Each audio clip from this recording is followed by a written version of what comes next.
자, 이제 경우의 수를 다 마무리 지었어요. 그죠? 이렇게 그거를 이제 최종 다시 한번 복습을 해볼게요. 이제 경우의 수 이론과 관련되어 있는 거는 이제 최종 마무리가 되는 거예요. 자, 확률과 통계를 하고 있고요.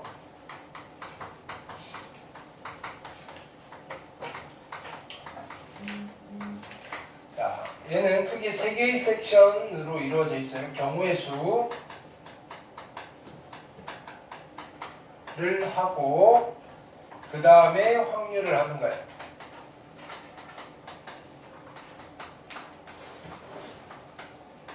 그리고 통계를 하는 거예요. 순서대로 해야 돼요. 자, 경우의 수에서는 어떤 거를 다루느냐면은 세는 거, 카운팅 하는 거예요. 세는 거. 그렇죠? 근데 세는데 어떻게 하셔야 돼요? 잘 세셔야 된다고 했어요. 잘 센다. 됐나요? 잘 센다는 의미는 빠뜨리지 않고 중복하지 않고 빠짐없이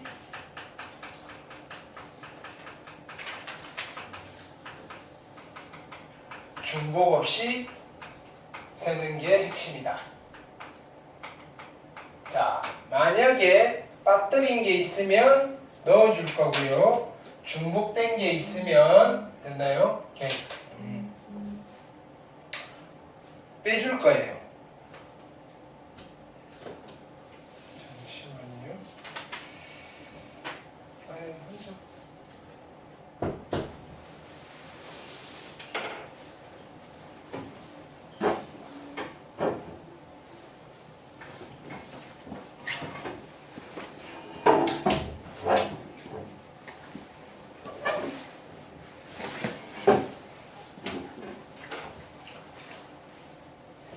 그걸 우리는 뭐라고 불렀냐면은 포함과 배제라고 불렀어요. 포함과 배제.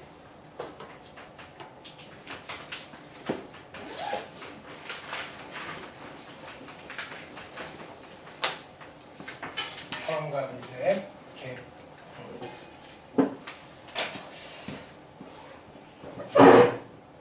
더하기 빼기로 포함 배제를 할 수도 있고요. 곱하기 나누기로도 포함과 배제를 할 수 있었어요. 근데 자, 원래는 그 케이스 바이 케이스로 이 아이들을 상황에 따라서 다 일일이 그냥 하나씩 세워나가는 게 원칙인데 하다가 보면 계산의 도움을 받아야 될 때가 있잖아요. 됐나요? 자, 그런 것들을 자주 등장하는 계산들을 우리는 압축된 기호로서 표현을 할 거예요. 편의상. 됐나요? 그래서 일단은 계산에 대한 약속을 하게 되는 거예요. 계산에 대한 약속.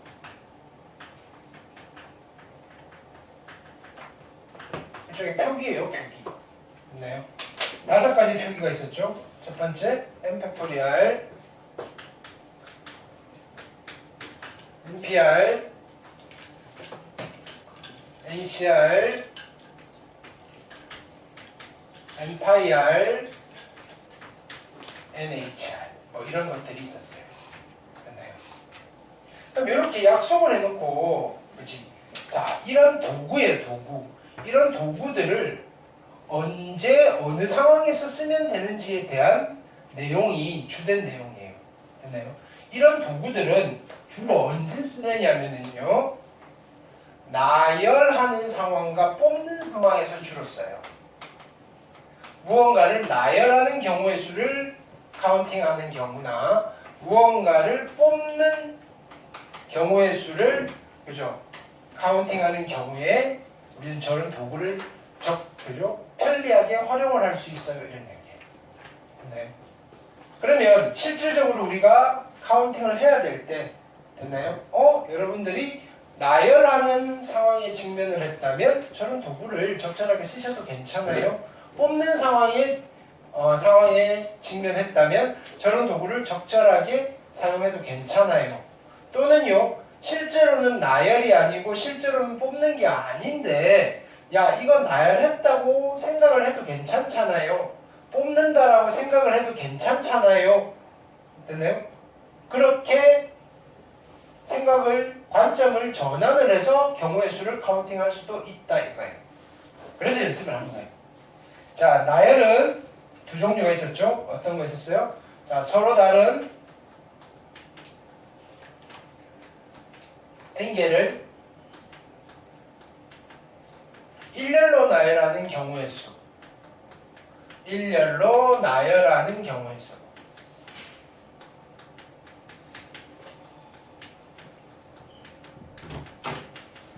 를 카운팅 하는데, 됐나요? 우리는 어떤 계산의, 자, 어떤 도구를 가져오면 된다? 팩토리얼이라는 도구를 가져오면 되더라.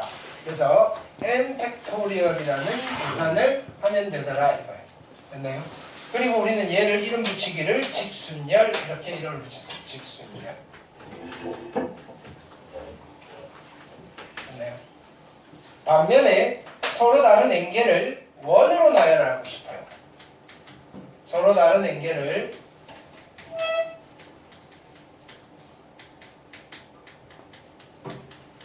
원으로 나열하는 경우의 수예요.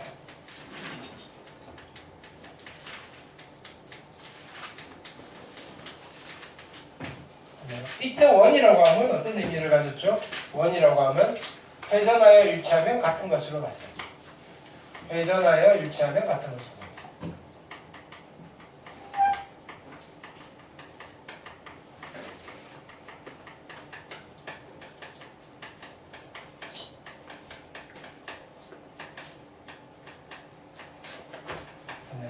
그러면 이게 그냥 다 다른 거라고 생각하고 카운팅했더니 n 팩토리얼인데 됐나요? 봤더니 n개씩 묶어서 하나로 치더라고요. n개씩 묶어서. 그래서 결론은 n-1 팩토리얼 가지가 나오더라. 이걸 우리는 뭐라고 부른다? 원순열 이렇게 불러요.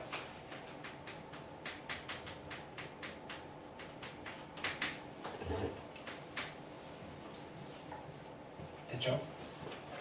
그럼 나열은 이런 이야기였는데 여기에서 뭐가 또 살짝 바뀌느냐면은 야 그러면 n개가 다른 게 아니고 같은 것을 포함하면 어떻게 돼? 이렇게 되는 거죠. 같은 것을 포함.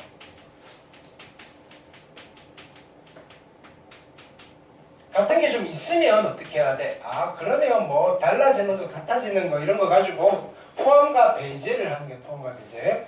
자 상황은 이런 상황이죠. A가 P개가 있고요. B가 Q개가 있고요. C가 R개가 있고요. 토탈 N개가 있는 상황이에요.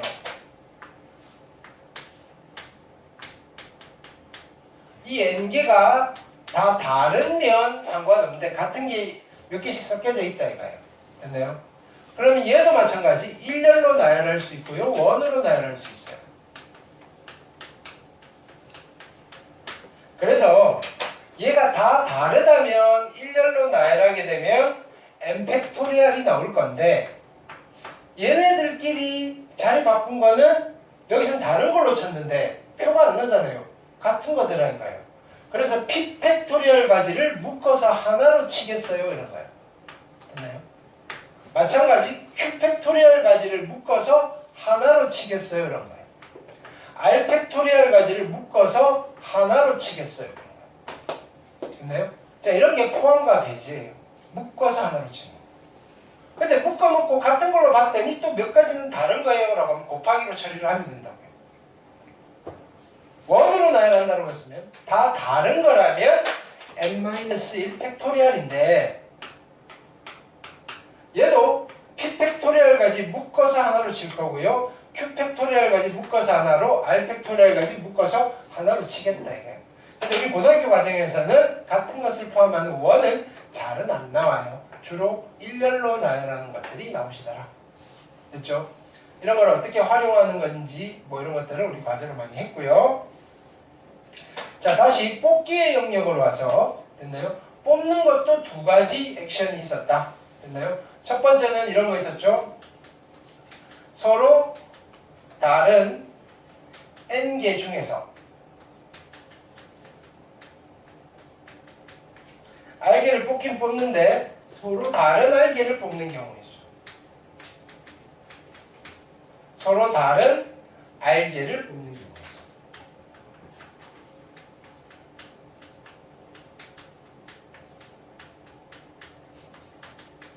됐죠? 를 카운팅을 우리는 어떤 도구를 사용하더라? NCR이라는 도구를 사용하더라. 됐나요? 반면에 서로 다른 n개 중에서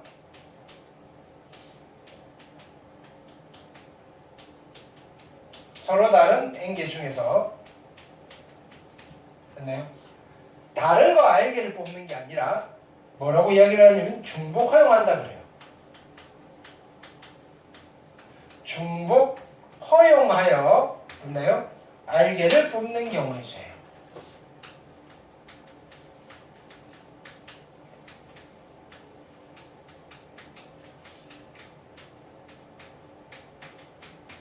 됐나요?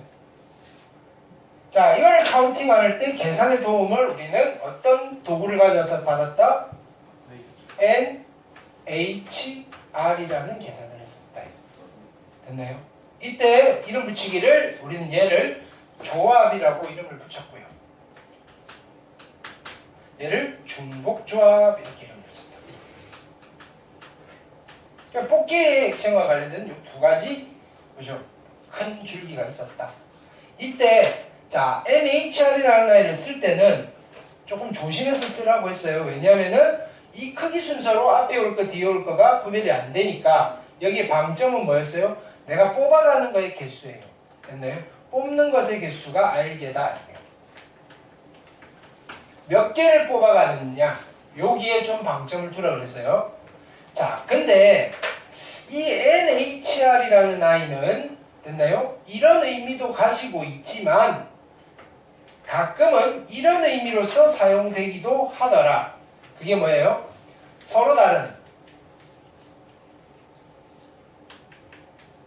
서로 다른 n개의 상자에 서로 같은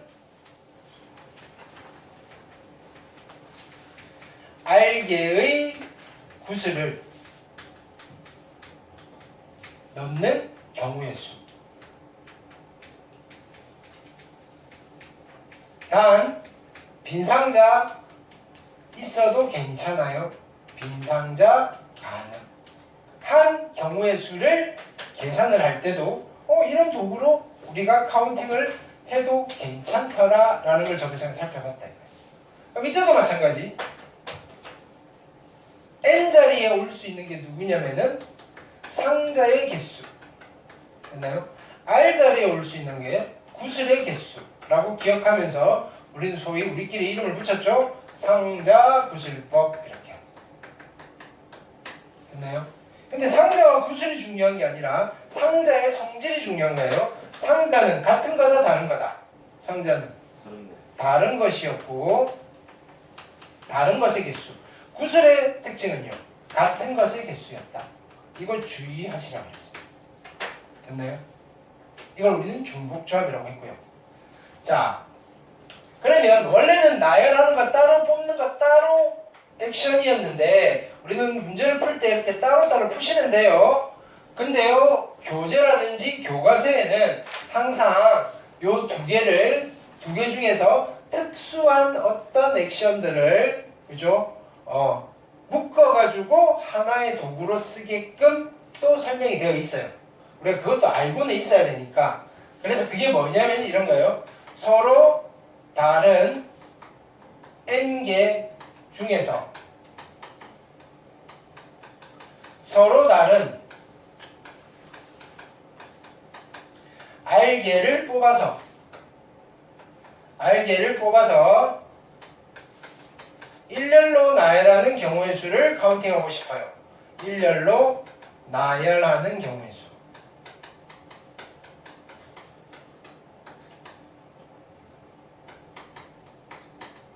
나만 쓰는 것 같은데? 경우의 수. 네. 를 카운팅할 때, 자, 우리는요, 자, 이거를 원래는 어떻게 하는 거예요? 끊어서 가는 거예요. 서로 다른 n개 중에서 서로 다른 알개를 뽑았어. 그리고 얘를 일렬로 나열해. 그러니까 그냥 순차적으로 가는 거예요. n개 중에서 r개를 뽑고요. r개를 일렬로 나열했네요. 이렇게 해결하면 돼요. 근데 이렇게 해놓고 봤더니 결론은 이거의 계산은 NPR이군.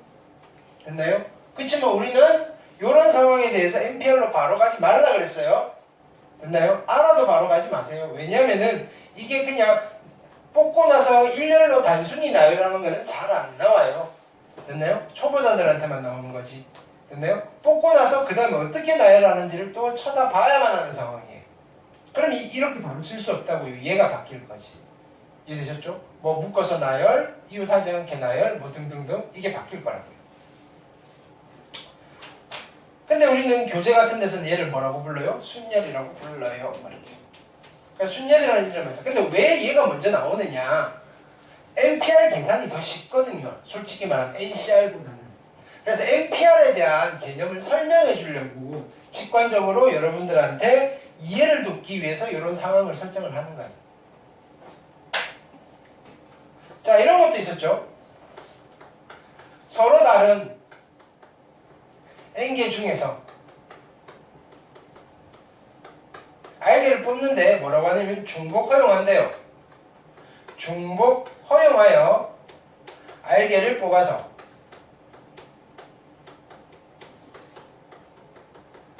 일렬로 나열하는 경우의 수를 카운팅하고 싶어요.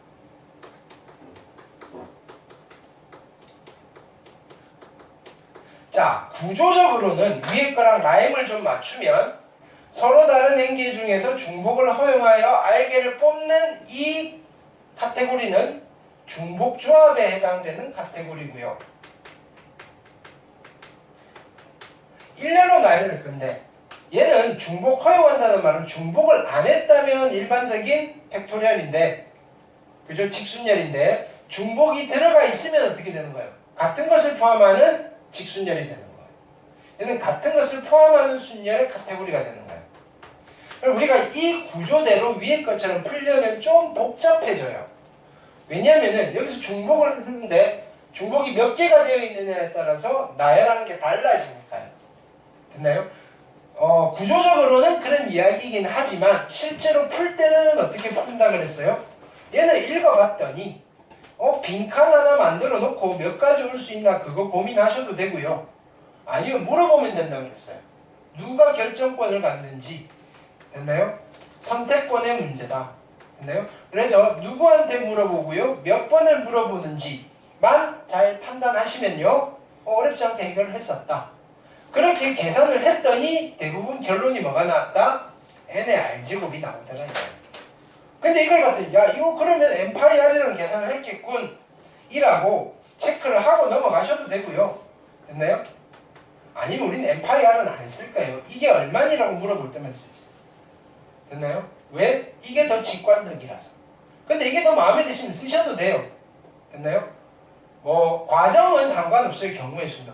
뭘 쓰든지 논리적으로, 그죠? 논리적으로 어긋나지 않게, 네, 설명을 할 수 있으면 모든 것이 다 정답이에요. 물론 수학이 그렇긴 하지만. 됐나요? 더더군다나 경우의 수는요. 여러분들이 문제지라든지 이런 걸 봤을 때 해설에 있는 것만이 정답은 아니에요. 그냥 이렇게도 할 수 있어요 라는 하나의 예시가 되는 거예요. 잠깨. 막 내가 떠들 때 자고 문제 풀 때 이상한 소리 하고 그러니까.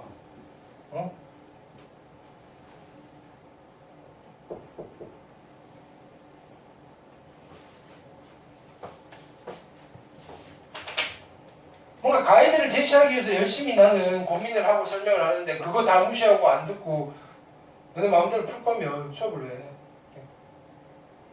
여기는 여러 가지 방법이 있고 그래서 좀 정제된 방법을 설명해 드리는 거니까 좀 집중해서 들으세요.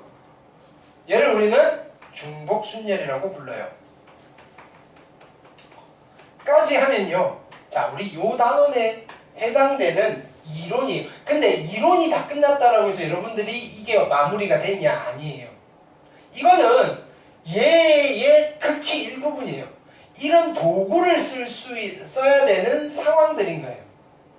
그럼 앞으로 여러 가지 상황들을 만났을 때 꼭 이 도구를 써야만 하느냐? 그게 아니다 이거예요. 여러분 이 착각을 한다고요? 선생님 이거는 C를 써야 돼요? H를 써야 돼요? 안 써도 돼요. 안 써도 되는데 내가 봤을 때 이거는 요거 꺼내서 좀 쓰는 게 편하지 않을까라고 판단을 하셔야 된다고요.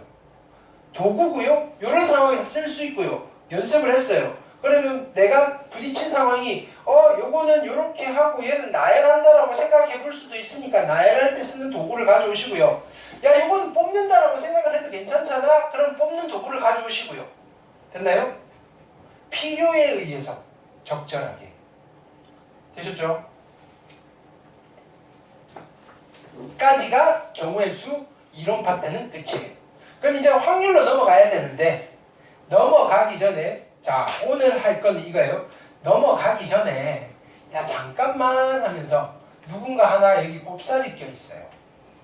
됐나요? 원래 얘는 소속이 여기가 아니에요.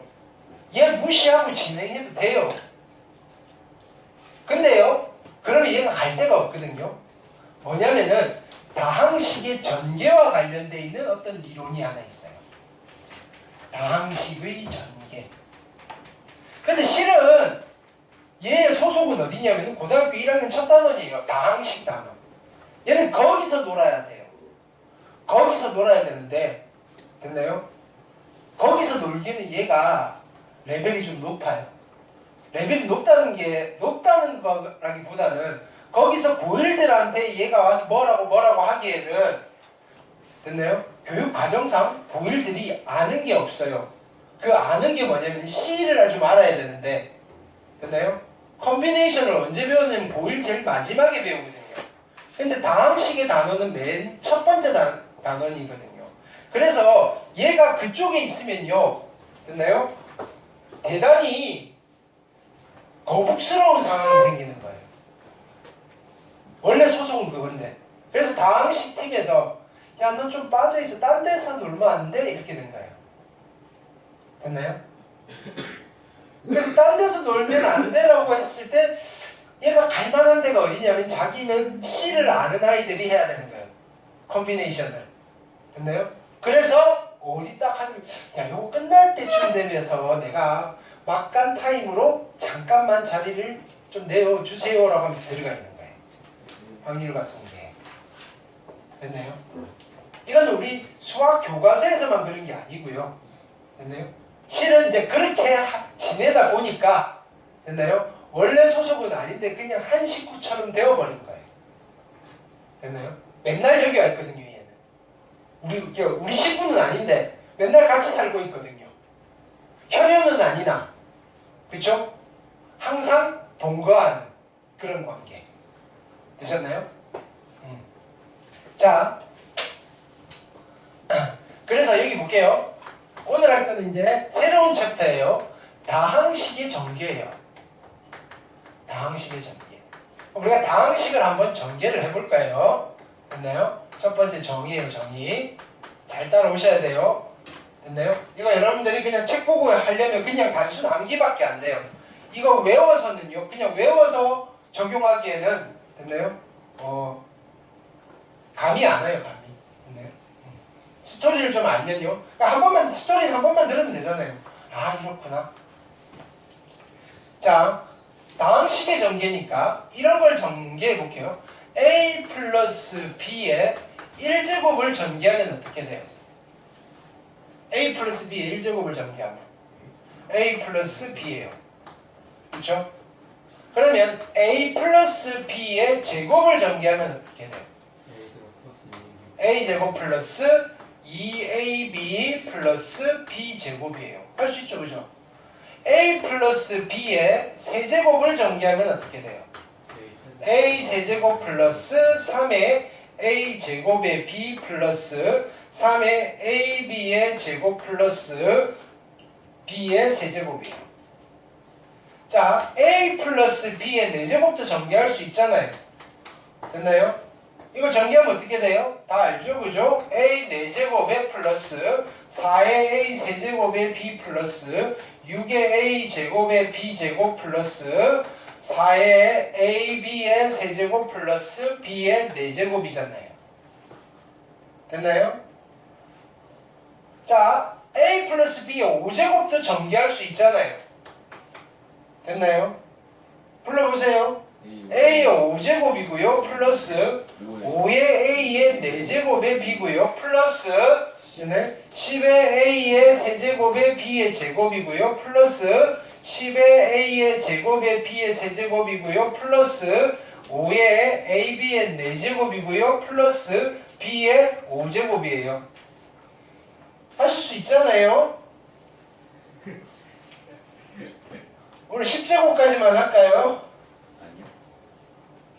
몇 제곱까지 할까요? 아니, 다 해야 돼요. 이거예요. 그럼 이런 거 해볼까요? a 플러스 b의 10제곱 전개할 수 있을까요? 오늘 이게 돼야 되는 거예요. 그래야지 집에 가는 거예요. 그게 돼요? 됐나요? 그래서 우리 지금 뭐 할 거냐면요. 다항식을 전개하는데, 됐나요? 그냥 다항식이 아니고요. 다항식에 뭐를 전개하고 싶으냐면요. 거듭제곱을 전개하고 싶어요. 거듭제곱. 다항식의 거듭제곱을 전개하고 싶어요. 근데요. 다행히 a 플러스 b 플러스 c의 거듭, 동인이 절로 일어서. a 플러스 b 플러스 c의 거듭제곱을 전개하는 게 아니고요. 됐나요? 항이 몇 개인 다항식의 거듭제곱을 전개하느냐면요. 2개짜리만. 그래서 항이 2개인 다항식의 거듭제곱을 전개하는 게 테마예요. 되셨나요? 이거를 줄여서 우리는 뭐라고 부른다? 항이 몇 개다? 2개다. 그래서 이항이라고 부르시고요. 전개한다고 해서 정리라고 불러요. 됐나요? 그래서 이 테마는 항상 확률과 통계에, 그지? 혈연은 아니나 맨날 같이 사는 가족과 같은 아이예요. 얘가 갈 데가 여기밖에 없거든요. 됐나요? 다항식에서는요, 안 껴줘요. 됐나요? 소속은 다항식이에요. 혈통은 다항식이에요. 다항식이잖아요. 여기 경우의 수가 어디 있어요, 지금? 그렇죠? 그럼 우리는 얘를 뭐라 할까요? 전개를 할 건데, 그럼 일단 한 5개 정도 써봤잖아요. 여기서 뭘 하는 거냐면은 귀납적 추론이라는 걸 할 거예요. 나열을 해놓고 규칙을 좀 찾아보겠다는 거예요. 그러면 어쩌면 전개를 할 수 있지 않을까요? 이거예요. 됐나요? 그러면 일단은 a 플러스 b의 1제곱을 전개했더니 항이 2개가 생기네요. 제곱을 전개했더니 항이 몇 개가 생겨요? 3개가 생기네요. 4제곱을 전개하면 항이 몇 개예요? 5개가 생기죠. 4제곱. 됐나요? 5제곱을 전개했더니 6개가 생기잖아요. 여기는 항이 몇 개가 있을까요? 11개. 항이 11개가 있지 않을까요? 이렇게 되는 거예요. 자, 1제곱을 전개했더니 요거 1차고 1차고요. 이 제곱을 전개하면 얘는 2차고요. 얘는 2차인데 얘는 몇 차일까요? a 곱하기 b라는 항은 몇 차일까요? ab에 대한 몇 차일까요? 자, 얘가 내가 이렇게 물어요. 문자 a에 대한 몇 차 항이냐라고 물으면 1차 항이에요. 문자 b에 대한 몇 차 항이냐고 물으면 1차 항이라 그래요. 근데 a, b 둘 다 문자예요 라고 하면 얘도 차수 하나 먹을 거고 얘도 차수를 하나 먹는 거예요. 곱하기잖아요. 지수법칙으로 2차 항이라고 해요. 이 고1 첫 시간에 배워요. 됐나요? 다항식의 차수. 다항식은 차수가 존재하고요. 그 차수를 어떻게 카운팅하는지. 2차 항이에요. 자, 그럼 여기는 보세요. a 플러스 b의 세제곱을 전개했더니 몇 차 항이에요? 3차 항이고요. 3차 항이고요. 3차 항이고요. 3차 항이에요. 항이 다 3차네요. 이렇게 되는 거예요. 괜찮나요? 4제곱을 전개하면 항이 다 4차네요. 5제곱을 전개하면 5차네요. 그럼 여기는 11개의 항들이 있는데 각각의 항들이 다 몇 차 항들이에요? 10차 항들이 나오겠네요. 그럼 우리가 괜히 10차 가지고 건들지 말고요. 여긴 지울게요.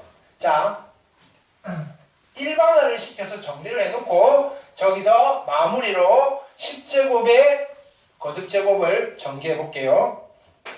그럼 궁극적으로 우리는 이거를 전개할 수 있으면 되는 거예요. a 플러스 b의 n제곱을 전개할 수 있으면 되는 거잖아요. 그쵸? 항이 몇 개가 나올까요? 이거 전개하면? a 플러스 b n제곱 전개하면 항이 몇 개가 나올까요? n 플러스 1개의 항이 있을 거라고요.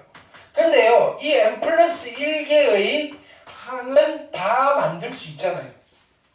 쓸 수 있어요. 제일 처음에 나오는 게 누구겠어요? a의 n제곱이 있을 거고요. 그 다음 항은 a의 n-1제곱의 b일 거고요. 그 다음 항은요, a의 n-2의 b제곱일 거고요. 됐죠? 지승 일어서 너도. 자, 점점점 가다 보면 a의 n-r 곱하기 b의 r제곱이라는 항도 있을 거고요. 맨 마지막은 누가 있을까요? b의 n제곱이라는 항도 있을 거라고요. 항은 다 찾았어요. 이제 뭘 찾으면 돼요? 배수를 찾으면 돼요. 그래서 우리의 이제 관심은 얘를 전개했을 때 이 앞에 어떤 숫자가 있고요, 이 앞에 어떤 숫자가 있고요, 이 앞에 어떤 숫자가 있고요, 플러스 점점점 이 앞에 어떤 숫자가 있고요, 점점점 이 앞에 어떤 숫자가 있는지를 찾아내시면 되는 거예요. 그렇죠? 근데 더하기로 쭉 연결돼 있으니까 얘를 좀 압축해서 표현하는 기호가 있죠. 그게 뭐예요? 시그마예요. 얘를 이렇게도 표현하는 거예요. 얘를 이렇게 표현할 수 있어요. 시그마. 됐나요? R은 0부터 N까지 바뀔 거고요. 됐나요? 앞에 있는 얘는 누군지 모르겠고요. 됐나요? 뒤에는 누가 있어요? A의 N 빼기 R 곱하기 B의 R제곱이 이렇게 있어요. 됐나요? 여기다가 0을 집어넣으면요, 얘가 나오고요. R이 1일 때는 얘가 나오고요. 2일 때는 얘가 나와요. 그러면 우리가 수열에서 시그마를 계산할 때 여기에 들어가는 항을 보통 일반항이라 그래요. 그래서 우리는 이름을 좀 붙여요. 자, 우리 2학년 분들은, 2학년 올라가시는 분들은 요거 아직은 잘 안 배웠으니까 잘 모를 거예요. 그냥 필기만 해두세요. 뒤쪽 수열 단원에 있는 거예요. 요까지만 하시면 되고요. 그냥 요 이름을 기억하라는 거예요. 얘가 누구냐면은요, 이항 정리의 일반항이다 이렇게 불러요. 항 2개짜리 거듭 제곱을 전개했을 때 다 쓸려니 너무 많으니까